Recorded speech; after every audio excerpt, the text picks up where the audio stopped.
너는 몇 등급이야? 2등급이야. 너는 1등급이야. 그럼 너가 이겼어. 수능도 넌 몇 등급이야? 너 3등급이야. 넌 2등급이야. 그럼 네가 이겼어. 그러니까 이런 9등급제하의 상대평가 시스템을 가지고 조합을 하는 거거든요. 예를 들어서 학생부 교과 전형은 야 수능은 됐고 내신 성적 등급제 갖고 와. 누가 더 잘했어 이거. 수능은 내신 됐고 수능 갖고 와. 이 상대평가 자체가 무력화될 가능성이 높으니까 큰 변화라고 말씀드리는 거예요. 선발 방식에서 아예 그냥 본질적인 변화가 있을 수밖에 없어요.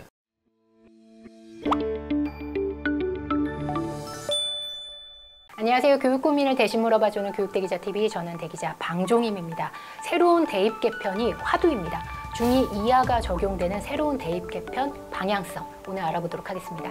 인사 부탁드립니다. 안녕하세요. 교육대기자TV 청취자, 시청자, 구독자 여러분들 반갑습니다. 최승혜입니다. 네. 제가 지금 네 번째인가요, 지금? 그 정도 된 것 같아요. 네. 라방. 1년에 한 번씩 뵙고 있어요. 조회수 3위더라고요, 제가 여기서. 1위 오늘 만들까요? 1위는 오은영 박사님은 안 될 것 같죠? 같고 제가 조선미 교수님도 안 될 것 같아요. 네, 그러니까 이제 입시 전문가 중에 1위니까 만족하고 있습니다. 네. 대입 개편 방향성이 이제 발표되기 전인데요. 네네. 더 이상 미뤄지면 우리가 공론화할 시간조차 없을 것 같아서 오늘 편하게 말씀 나누는 과정에 한 번 더 구독자분들도 이런 논의가 이루어지고 있구나. 우리가 이런 부분을 생각해야 되겠구나. 이런 방향성으로 오늘 초점을 맞추도록 맞습니다. 하겠습니다. 관전 포인트. 오늘 제가 대입 개편에 대해서 좀 얘기를 나누다가 제가 얘기하는 게 다 틀릴 가능성도 높으니까 뭐 틀리면 한 번 더 또 바로 나오도록 하겠습니다. 예. 2028학년도 대입 개편이 정말 중요하잖아요. 그렇죠. 2022 개정교육과정이 도입되는 대입이고 그리고 여러 가지 사회적 변화가 맞물리는 시기이기 때문에 그동안 많은 얘기가 있었죠. 그렇죠. 2024년 2월까지는 모든 게 다 결정이 돼야 되는 그렇죠. 상황. 고등교육법상 그렇게 되어 있기 때문에 이제는 논의가 필요한 시점입니다. 그래서 저도 그 생각을 계속 했거든요. 네, 근데 미뤄지고 있죠. 예, 작년 12월에 미뤄지면 안 되는데 어떡하지? 그래서 이조 교육부 장관이 취임을 11월 했잖아요. 그래서 발표하는가 보다 했는데 내년 2월까지 하겠습니다 해가지고 2월에 또 기다리고 있었는데 또 상반기까지 하겠습니다. 그리고 또 6월, 7월 초까지 하겠습니다. 그리고 지금 또 8월 초까지 한 번 더 미뤘잖아요. 그래서 이쯤 되면 미루면 안 되는데 이제 미뤄도 되는 게 아닌가라는 생각도 하고 있습니다. 이제는 돼야 되겠죠. 그러니까 제 생각에는 이제 논의를 해봅시다가 아니라 아마 다 정해놨을 거예요, 당연히. 저도요. 예, 당연히 정해놨을 텐데 이거를 이제 얘기하기가 좀 불편한 거겠죠. 네. 그러니까 그만큼 상당히 이제 예민한 방향으로 크게 바뀔 것 같거든요, 제가 볼 때는. 크게 바뀔 것 같다. 이 시점에서 2018년도가 사실 오버랩되고 있거든요. 그때 수시냐 정시냐 확대를 놓고 여러 가지 공론화되면서 나라가 발칵 뒤집혔었죠. 그런 상황인 것 같아요. 그거는 물론 그것도 그때 기준으로서는 큰 변화였어요. 큰 변화였죠. 근데 이 변화는 그런 정도의 변화가 아니라 그것보다 그냥 아예 뛰어넘는 구조적인 변화거든요. 아예 그냥 제가 봤을 때 건국 이래 가장 큰 변화이 아닌가. 교육부만이 지금 대입 개편의 주축에 있는 게 아니라 국가교육위원회도 연관돼 있잖아요. 그렇죠. 그리고 국가교육위원회가 국가교육 발전 계획에 따라서 맞춰서 하겠다. 맞습니다. 그러니까 국가 발전과도 연관이 있는 거죠. 그렇죠. 이게 대입 개편이 2022 개정교육과정이랑 고교학점제가 갑자기 막 누가 할까? 이렇게 하는 게 아니라 이미 10년, 20년 아마 뿌리를 쫓아가면 이 김영삼 정부 때 그 531 교육개혁 일때예요 아마. 이게요?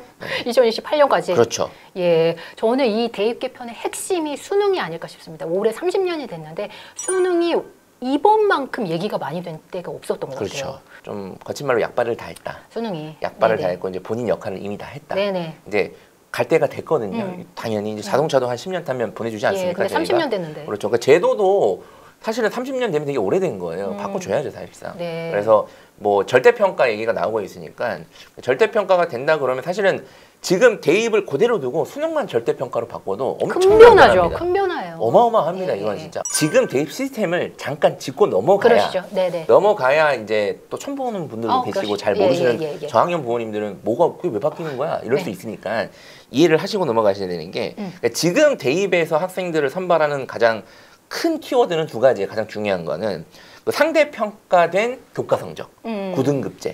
그 다음에 상대평가인 수능 성적, 이것도 9등급제거든요. 그래서 이걸 가지고 학생들을 변별하는 겁니다. 상대평가로. 그렇죠. 너는 몇 등급이야? 2등급이야. 너는 1등급이야. 그럼 너가 이겼어. 수능도 넌 몇 등급이야? 너 3등급이야. 넌 2등급이야. 그럼 네가 이겼어. 그러니까 이런 9등급제하의 상대평가 시스템을 가지고 조합을 하는 거거든요. 예를 들어서 학생부 교과 전형은 야 수능은 됐고 내신 성적 등급제 갖고 와. 누가 더 잘했어? 이거. 수능은 내신 됐고 수능 갖고 와.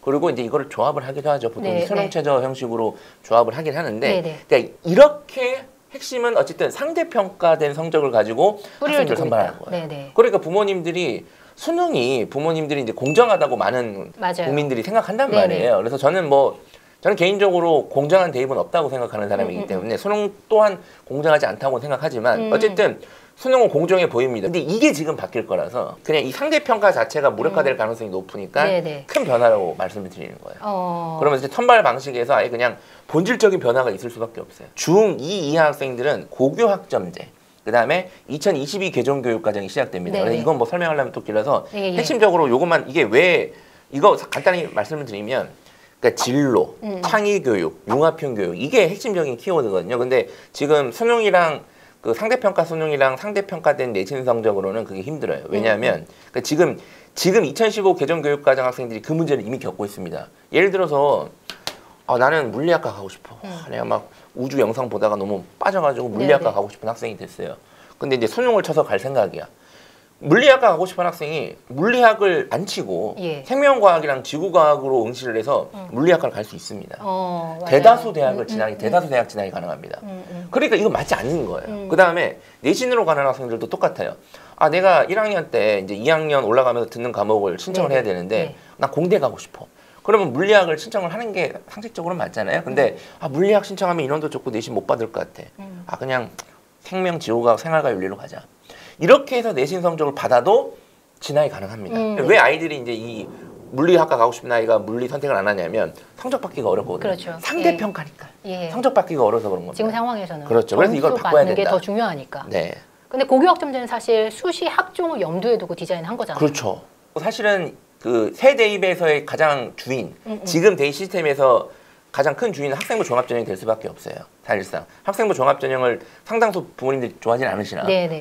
근데 이제 문제가 학생부 종합전형 선발에 어쨌든 학생부를 보고 뽑는 건데 학생부에 있는 내용이나 글자 수를 줄여놔서 평가할 수 있는 것들을 많이 빼놨거든요. 그것도 문제예요. 제가 근데 그때 다루긴 하겠지만 그래서 어쨌든 축소해놨기 때문에. 그렇죠. 결론은 지금 이게 점수로 딱 줄 세워서 누가 이기고 지는 방식, 내가 이해할 수 있는 방식이 아니라 뭔가 새로운 방식이 엄청나게 오는구나 라고 이해하시면 그냥 편합니다. 지금 예상되는 시나리오별로 하나하나씩 살펴보도록 하겠습니다. 첫 번째 시나리오입니다. 내신은 일단 결정되어 있죠. 고등학교 1학년은 상대평가가 결정되어 있는 상황이잖아요. 고등학교 2학년, 3학년 내신은 성취평가제. 이것까지는 고교학점제로 결정이 되어 있기 때문에 수능이 절대평가되느냐. 안 할 수도 있죠. 그 교육부 마음이니까 제가 어떻게 할 수 있는 건 아닌데. 가장 유력하지 않을까 싶긴 해요. 가장 지금까지 이야기가 가장 많이 나온 겁니다. 새 대입 관련해서 교육부, 국가교육위원회 등등 교육 당국들에서 가장 많이 언급된 게 수능 절대평가고. 왜냐면 2018학년도에도 나왔었어요. 이 맞아요. 원래는 그때 문재인 정부 초창기 김상곤 교육부장 다닐 때 그때 사실은 저는 최소 수학은 절대평가를 했었어야 된다고 저는 보는데 그때 제가 막 비판을 많이 했거든요. 그것도. 지금 잘 보시면 이 수능 절대평가를 위해 이미 작업이 많이 돼 있어요. 이를테면 뭐가요? 지금 일단 영어가 절대평가 돼 있죠. 그렇죠. 그다음에 한국사 절대평가 돼 있죠. 그다음에 제2 외국어 다 절대평가 돼 있습니다. 지금 이미 다. 그러니까 이제 그것만 남은 거예요. 가장 중요한 거. 절대평가가 된다고 가정하고 말씀을 드릴 수밖에 없을 것 같아요. 일단 왜냐면 절대평가 안 되면 그냥 지금 대입 그대로 반영이 되는 거니까 큰 변화는 없으니까. 고민하실 필요 없고 수능이 절대평가되면 저는 개인적으로 수능이 절대평가되면 사실상 수능은 폐지되는 것이다. 이렇게 이야기를 합니다. 폐지된다. 수능이 없어지는 건 아닌데 점차 큰 의미, 힘을 못 받는다. 아니 힘은 계속 가지고 있을 거예요. 근데 다른 형식으로 수능이 작용하는 거예요. 그냥 이거잖아요. 수능 쳐. 몇 점이야? 너가 이겼어. 이게 수능이란 말이에요. 줄 세우기죠. 그렇죠. 줄 세우기란 말이에요. 그래서 지금 수능은 저는 교육적인 의미는 하나도 모르겠고요. 저는 전문가 아니기 때문에 그 부분에 대해서는. 전문가 아닌데 오늘 모신 거예요. 입시 전문가니까 교육 전문가 아니니까. 교육적인 의미가 있는지 잘 모르겠고 수능은 어쨌든? 지금 현재 어떠한 기능을 하냐면 크게 두 가지예요. 첫 번째는 이제 변별. 그냥 줄 세우는 거예요. 변별이 핵심이죠. 변별이 거의 대부분 다 합니다. 두 번째는 이제 재기회의 용도예요. 재수생. 그렇죠. 재수생 학생들이 이제 뒤늦게 정신 차리고 과거를 묻지 마세요. 맞아요. 과거 됐고 제가 지금 열심히 해서 이걸로 갈게요. 그 다음에 제 학생들도 똑같습니다. 2학년까지 내신 망하고 엄마 나 이제 수능 올인이야. 나 정시 파이터니까 말리지 마. 옛날부터 안 말렸어 이 자식아. 제발 좀 뭐라도 좀 해. 그래서 이제 이렇게 한단 말이에요. 나의 과거를 묻지 마세요. 그래도 도약할 수 있는 방법. 그렇죠. 만약에 이제 수능이 절대평가가 되면 이제 어떤 문제가 발생하냐면 지금 이제 부모님들이 잘 아셔야 되는 게 전체 대입에서 수능 선발 비율은 약 한 20% 돼요. 전국에 있는 모든 대학을 기준으로. 그런데 이제 대부분의 부모님들은 전국에 있는 모든 대학엔 관심이 없잖아요. 그죠? 상위만 서울에 있는 대학만 관심이 많으시니까. 특히 중2 이하 부모님들은 뭐 몇 개 대학을 몇 개 모르실 거예요, 아마. 그러니까 서울에 있는 주요 대학은 40%예요. 맞아요. 약 40% 정도 됩니다. 그러면 이렇게 생각하시면 돼요. 지방에 있는 대학들은 거의 정시를 선발하지 않습니다. 거의 수시로. 거의 의미가 없는 아주 미미한 인원이고 그러면 주요 대학에서만 지금 정시로 수능 100으로 대부분 대학, 서울대, 그다음에 고려대 일부 인원 제외하고 다 그렇게 뽑는데 현재 올해 기준으로는 만약에 수능이 절대평가되면 뽑을 수가 없어요, 그냥. 그렇죠. 근데 상위권 대학이나 학과 같은 경우에는 굉장히 민감해지죠. 이 부분이. 뭐 민감한 걸 넘어서 뽑을 수가 없습니다. 뽑을 수가 없어요. 의학학 계열 어떻게 뽑냐 이거예요. 지금은 너 몇 점이야? 98점? 나도 98점이야. 그럼 표준 점수가 핵심이다. 원점수는 제가 그냥 이해를 돕기 위해서 말씀드리는 거고. 동점자도 있으니까. 표준 점수 1점이라도 그 대학별 그 점수에 의해서 0.01점이라도 무조건 이기는 놈이 이기는 거예요. 이기는 건데 절대평가를 해버리면 90점부터 100점까지가 다 동일한 점수가 돼버린단 말이에요. 그러니까 당연히 의학학계열뿐만 아니라 스카이를 수능으로 갈 정도 되는 학생들은 대부분 1등급이 나올 거란 말이에요. 그러니까 변별이 안 되는 거예요. 그러니까 이런 얘기가 나오죠. 이렇게 수능 절대평가가 되면 곧 수능이 자격고사화 되는 거 아니냐. 수능이 자격고사화 되는 것 자체가 지금 수능의 기능 제가 뭐라고 말씀드렸어요. 변별. 그다음에 재기회 용도 이거잖아요. 과거 묻지 마세요. 이게 역할을 이제 더 이상 못하게 되니까 우리가 알던 수능이 아니라 이제 다른 방식으로 수능이 이제 다시 태어나는 거죠. 그러니까 수능이 없어지진 않지만 다른 기능으로 작용을 하는 거죠. 그럼 곧 대학들 입장에서는 수능이 이런 역할을 못 한다면 다른 전형을 생각할 수밖에 없는 상황들 모색이 되겠네요. 수능 100 이건 안 되는 거예요. 어쨌든 절대평가되면 상위권 대학일수록 수능 100 선발입니다. 수능 성적만 가지고 오세요. 이거는 안 돼요. 함께 이야기가 많이 나온 게 또 두 가지가 있거든요. 뭘까요? 그게 이제 방금 말씀하셨듯이 정시. 수시. 지금은 수시 정시 시스템이에요. 그래서 9월에 수시 원서 쓰고 정시는 보통 12월 말에 1월 초에 임기 쓰는데 이걸 이제 합치자는 이야기가 나오고 있어요. 맞아요. 3학년 2학기 때 수업이 제대로 이루어지지 않으니 합쳐서 어느 정도 정상화하자. 그래서 뭐 정상화 문제도 있고 아이들이 이제 지금은 이제 수시 정시가 어쨌든 약간이 아니라 아예 다른 길이잖아요. 따로 국밥이죠. 그렇죠. 따로 국밥이니까 전혀 다른 메뉴니까 이거를 다 준비하는 데 있어서 상당한 이 압박, 부담, 사교육이 또 압박 이런 것 때문에 합쳐서 가자 뭐 이런 얘기가 나오고 있는데 합치면 더 큰 변화고요. 합치면 어마어마하게 더 큰 변화입니다. 참고로 예전에 수시 정시, 그러니까 지금 수시가 6번 기회인데 6번이 아닌 적도 있었어요. 무제한이 있었어요. 그래서 이거 바뀔 수 있습니다. 이거 당연히 충분히. 안 바뀌는 거 아닌가라고 생각하시는데 이거 바뀔 수 있고. 하도 바뀌니까 옛날 일이 생각이 잘 안 나요. 저도 생각이 잘 안 나요. 어제 먹은 것도 생각이 잘 안 나는데. 그러니까 이게 합쳐질 수 있다. 합쳐질 수도 있다. 그러니까 관전 포인트로 합쳐지면 아예 그냥 지금까지의 대입 구조는 잊어버리시고 다시 짜야 된다. 그 다음에 또 이야기가 그 다음으로 많이 나온 게 이게 국가교육위원회에서 많이 나온 얘기인데 서술형 수능 도입하겠다. 이거는 1시간 특집해야 돼요. 그래서 이것도 간단히 제가 말씀드리면 수능의 논서술형 도입. 그렇죠. 유럽식과 같이 진짜 글쓰기 형태는 아닐 겁니다. 그건 말이 안 되고요. 진짜 막 행복이란 무엇인가 써봐라 막 이런 식은 아닐 거고 당연히. 근데 지금 많은 기사나 이런 데서 언론에서 이렇게 나오잖아요. 프랑스의 바칼로레아, 독일의 아비투어 이런 형식으로 되는 거 아니냐. 장차 먼 미래에서는 될지 모르겠는데 그건 당장하겠네. 그리고 그 유럽식의 그 대입 선발 방식은 우리나라가 이미 예전부터 썼던 거예요. 그래요? 과거 제도라고. 이미 조선시대잖아요. 수백 년간 썼던 방식입니다. 그 논서술형 도입은 사실 어마어마한 변화.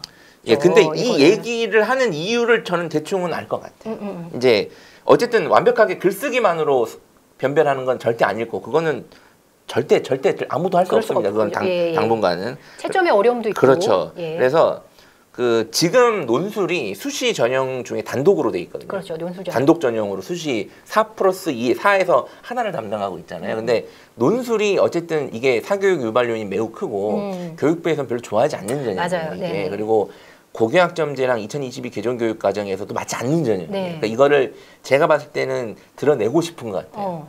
그냥 제 뇌피셜입니다. 계속 말씀드리지만. 그래서 논술을 단독 전형으로서는 없애는 대신 전형의 요소 중 하나로 좀 쓸 수 있게.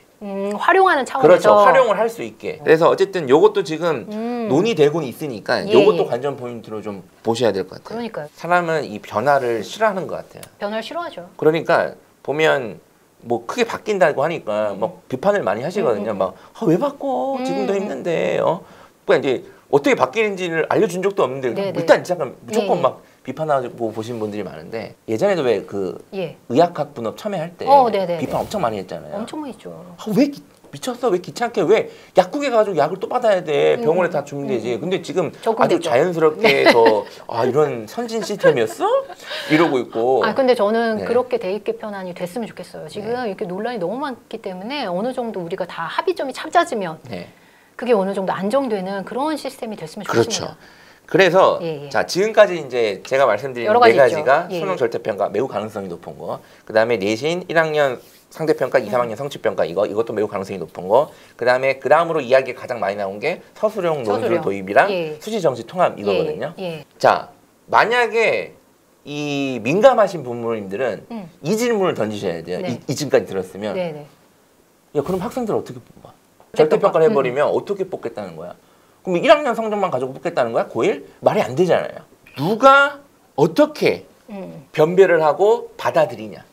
이 얘기는 학생, 학부모 입장에서도 마찬가지겠지만 저는 대학 입장에서도 고민될 것 같아요. 왜냐하면 어느 정도 우리나라에서 치명적이게 대학이 어느 정도 서열화가 되어 있잖아요. 이 현실이 있는 상황에서 그렇다면 우리 학교에 맞는 학생을 어떻게 뽑을 것이냐. 이게 관건으로 남아있을 거예요. 이게 학부모님들과 국민 정서와 대학 입장을 좀 제가 보니까 다른 것 같아요. 어떨까요? 대학은 아마 자신 있다고 할 겁니다. 이런 상황에서 우리는 수능 절대평가하고 내신 절대평가해도 우리는 변별할 수 있어. 우리가 이미 학생부 종합전형, 학생들 선발 노하우가 어느 정도 지금 쌓였고 또 면접까지 보고 하면 못 뽑을 게 뭐냐 이거야. 그다음에 상대평가가 아닌 절대평가된 성적이지만 어쨌든 그 성적도 있는 거잖아요. 그러니까 우리가 다 합치면 우리 변별할 수 있어라고 얘기를 할 건데 그 문제는 이제 학부모님들이에요. 학부모님들이 받아들일 수 있냐 이거예요. 받아들일 수 있냐. 예를 들어서 우리 아이 의대에 넣고 옆집 아이도 의대를 넣었단 말이에요. 그럼 당연히 수능은 다 1등급일 거고 아마. 그다음에 내신도 다 A일 거야. 그리고 1학년 성적도 다 1등급이라고 한번 가정을 해보죠. 행복한 고민이네요. 그렇죠. 그 정도면요. 그러면 대부분의 의대 쓰는 아이들은 이 상태일 거란 말이에요. 그러면 이걸 썼을 때 대학들이 예를 들어서 면접이나 아니면 학교생활 기록부를 가지고 쟤는 의대를 붙고 쟤는 의대를 우리 애는 의대를 떨어지고를 판단한다는 거잖아요. 저는 이거 못 받아들인다고 봅니다. 부모님 입장에서. 근데 이게 점수는 받아들이기가 편해요. 그렇죠. 얘가 0.1점이라도 높아? 열받지만 어쩔 수 없어. 야, 네가 더 열심히 했어야지. 엄마 쟤는 찍어서 맞춘 거야. 야, 찍는 것도 실력이야. 점수가 있으면 받아들일 수가 있는데 이런 식으로 선발해버리면 내가 이해할 만한 그 변별 기준이 사라지는 거잖아요. 학부모님들 입장에서는 점수가 없어지는 거니까. 받아들이기가 힘든 거예요. 뭐 대학들이 자 점수 우리 채점 결과 공개할게요. 점수가 있지만 그게 받아들이기가 힘든 거예요. 예를 들어서 면접에서 떨어졌다? 그럼 못 받아들여. 결국에는 교육부가 고민하는 것도 저 이 후자라고 봅니다. 후자. 공정성. 이미 대학들이랑은 얘기를 다 어느 정도 해놨겠죠. 당연히 대학들한테도 꽁꽁 숨기고 야 우리 너희들한테도 안 알려줄 거야? 기대하고 있어? 이게 아니란 말이에요. 그죠? 입시의 공정성 굉장히 민감하기 때문에. 민감하죠. 엄청 민감하죠. 이걸 어떻게 받아들일 수 있을지. 그래서 저는 사실 공론화가 더 일찍 됐었어야 된다고 생각해요. 우리나라에서 여야가 다 동일하게 의견을 낼 수 있는 거는 저는 입시 공정성밖에 없다고 봅니다. 진짜로. 맞아요. 통일도 아마 여야 물어보면 의견이 다를 수 있는데. 우리 자식 얘기니까. 이거는 입시는 공정해야 된다라고 얘기하면 누가 봐도 다 그렇게 해야 된다고 봐요. 근데 그 공정성을 그 상징하는 게 수능이잖아요. 그러니까 실제 저는 공정하다고 생각하지는 않지만 어쨌든 대다수의 국민들이 수능이 공정한 전형이라고 받아들이잖아요. 근데 수능을 절대평가하고 이런 식으로 뽑는다? 학생부로 뭐 변별을 하고 이렇게 해버린다? 야 그러면 이거 공정한 거 다 없애고 기득권들이 다 지네들 자식들 다 의대 보내고 서울대 보내고 하겠다는 거 아니냐? 라고 받아들일 가능성이 높단 말이에요. 그래서 제가 시나리오를 한번 짜봤거든요. 시나리오, 너무 중요합니다. 대입이 어떤 방식으로 될지 구체적으로. 펜타킬 소장님. 이거 진짜 뇌피셜. 완벽하게 뇌피셜의 뇌피셜입니다.